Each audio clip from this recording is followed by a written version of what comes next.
पंचमी हो, चाहे श्रावण महीने की शुक्ल पक्ष की, चाहे कृष्ण पक्ष की पंचमी हो, और समझ लो अच्छे से,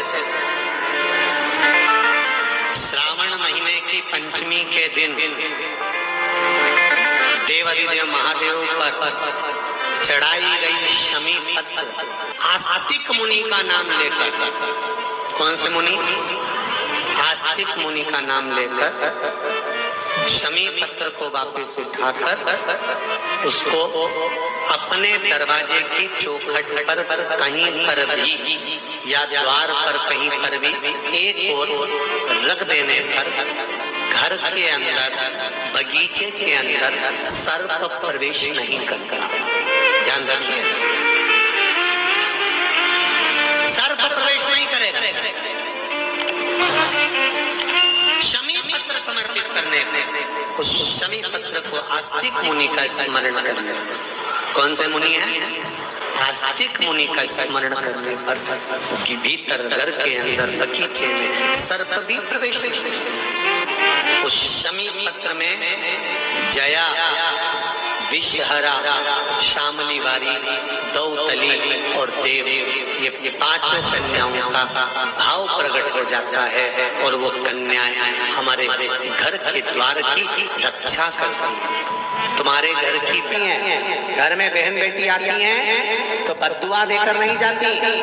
घर में कन्याएं रहती हैं, बद्दुआ नहीं देती। घर की बेटियां जब दरवाजा छोड़कर शादी कर वाले दिन, विदाई के दिन अगर जाती भी हैं तो बेटियां हाथ में धान भर कर फेंक कर जाती हैं कि मेरा मायका खूब फले फूले, आगे बढ़े। छापे लगाकर चली जाती हैं कि हमने हमारी जीवन की सारी दौलत, जीवन का सारा सुख अपने मायके में दे दिया है। वो बेटियां तो जया,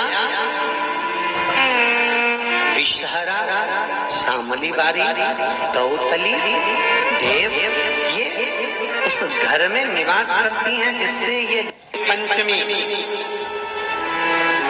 कौन सी तिथि? पंचमी, चाहे वो शुक्ल पक्ष की हो, चाहे वो कृष्ण पक्ष की। श्रावण महीने की पंचमी के दिन शंकर भगवान पर जिस परिवार के व्यक्ति का कांवड़ जल हमने बताया है आपको, जरूरी नहीं है कि डंडा बांधकर 2 कावड़ के जल के लोटे लेकर जाओ, आप अपने हाथ में भी 2 पात्र लेकर जा सकते हैं।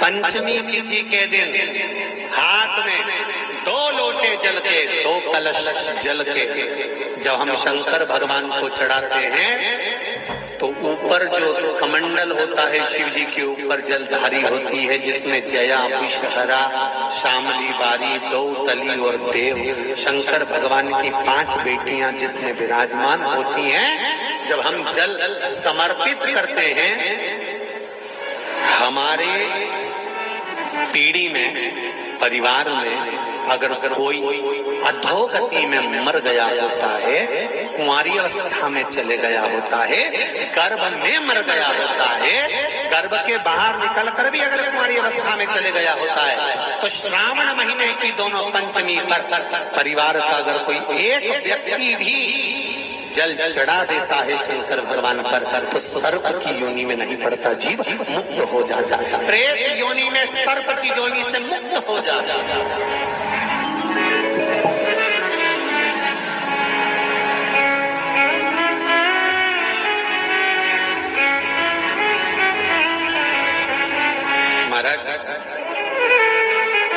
हमारे यहाँ सांपों की पूजन कौन से दिन होती है, कौन सी तिथि में करते हैं? जम के बोलो जरा। नाग पंचमी। नाग पंचमी का मतलब क्या है? सांपों की पूजन करो। नाग पंचमी का मतलब होता है शंकर जी के मंदिर में जाकर 1 लोटा जल समर्पित कर दो। उसका कारण क्या है कि हमारे परिवार में, हमारे कुटुंब में कोई परिवार में कोई 7 पीढ़ी के अंतर्गत भी अगर कोई जीव तड़प रहा होता है पड़ा हुआ होता है, उसकी मुक्ति नहीं होती है, तो पंचमी का चढ़ा हुआ जल उस जीव को प्राप्त हो जाता है और वो जीव तर जाता है, उसका फिर जन्म नहीं होता, वो तर इसको मुक्तता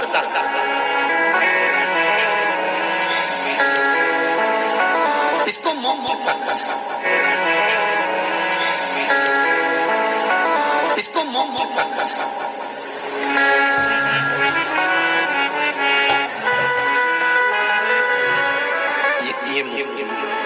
ये मोक्ष इसी से कहेंगे कि ये मुक्तता।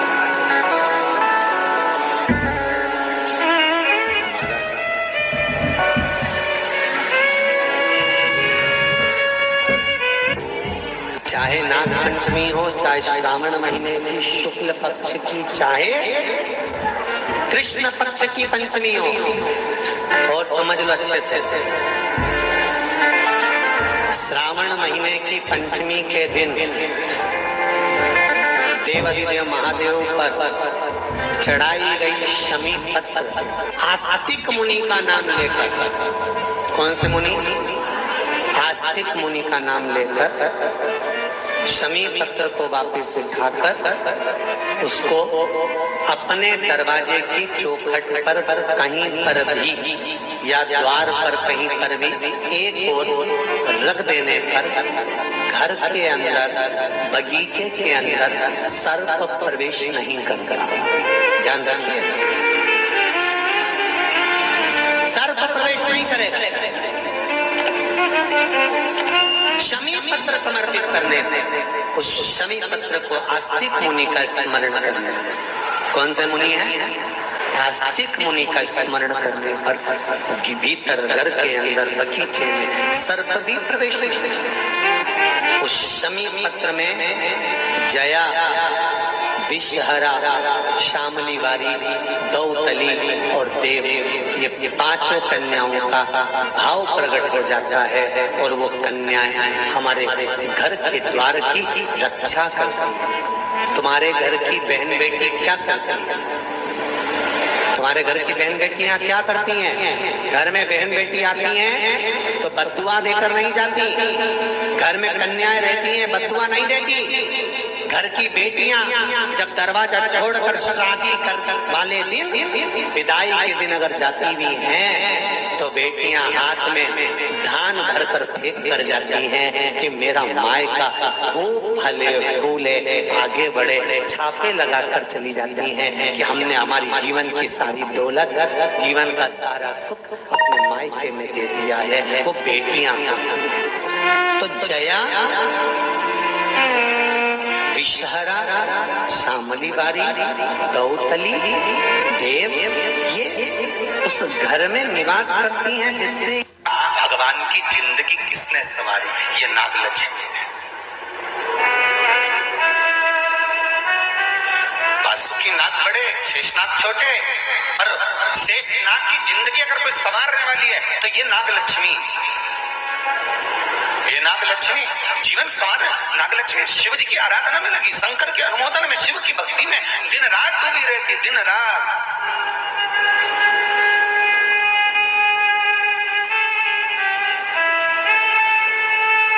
कितना सुंदर संवाद है। पान की बेल में, पान जानते हो?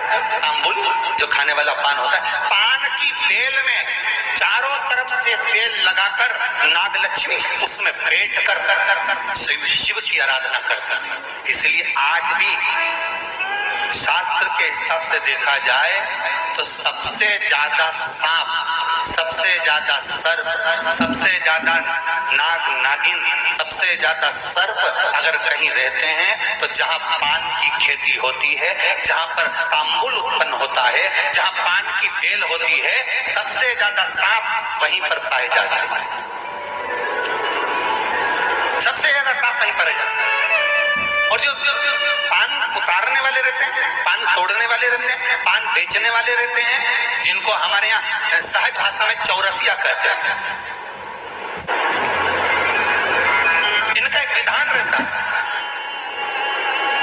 कि सांप पान के उस बेल में चारों तरफ रमे रहते हैं। पान की बेल में सांप के बच्चे चारों तरफ भ्रमण करते रहते हैं, और चौरसिया पान उतारने वाला, बेल में से पान तोड़ने वाला सांप के बच्चों को उठाकर, सांप को उठाकर उधर रख देता है और पत्ते तोड़ लेता है, पत्ते तोड़ लेता। उसको सर्प नहीं डसते। क्यों? क्योंकि यहाँ पर वर है इन चौरसियाओं को। कई चौरसिया लोग सोचे होंगे कि हम नाग की पूजन करते हैं, हम सर्प की पूजन करते हैं, नाग पंचमी पे हम सर्प का स्मरण करते हैं, हमारे कुल देवता के रूप में हम सर्प पूजते हैं। पर कभी चौरसिया ने विचार करा कि आखिर तुम्हें कौन सा वर प्राप्त हुआ कि तुम्हें सर्प नहीं डसेगा? तुम्हें कौन सा वर प्राप्त हुआ कि सांप तुम्हें नहीं काटेगा? पान उतारते समय, पान तोड़ते समय, पान को ले जाते समय सर्प तुम्हें डस नहीं करेगा। क्योंकि जिस समय पर नाग लक्ष्मी भगवान शिव की आराधना करती है पान की बेल के पास में, उस समय पर एक सहज भाव में, एक ग्रामीण, एक सहजता उस नागिन को आते हुए देखता था, नाग लक्ष्मी को आते हुए देखता था। जो नागिन कभी तो सुंदर स्त्री का रूप, लक्ष्मी जैसा रूप बना लेती है, और कभी नाग का रूप बना लेती है। बड़ा विचित्र उसको लगता था, और वो एकांत में बैठा। इसने आकर देखा कि नाग लक्ष्मी सेवा में लीन रहती, किसी जीव को वहां आने नहीं देता। शास्त्र तो यहाँ तक कहता है कि जब नाग लक्ष्मी पूजन करती थी तो कहा, पूछा गया ये कोई जीव इसके पास में ना आए तो इसको बचाता था वो। एक दिन नाग लक्ष्मी जब बड़ी हो गई, देख लिया उसने इस ग्रामीण को, इस मानव को जब देखा जो चारों तरफ से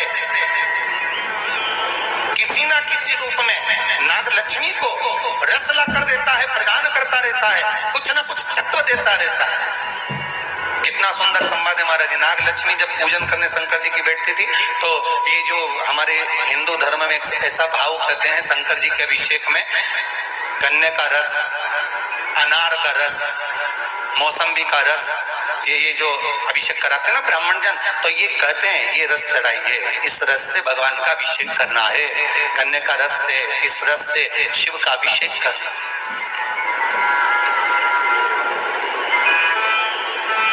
ला कर देता, रख देता।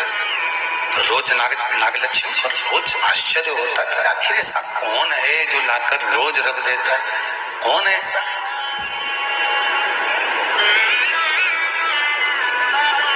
है कौन ऐसा?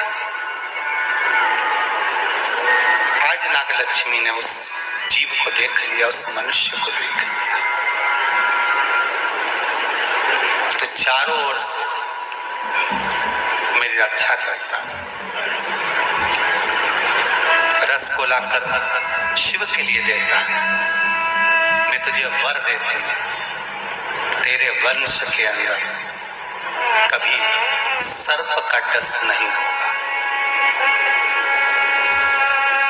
तूने मेरी सेवा करी, शिव तुझे फल प्रदान करे।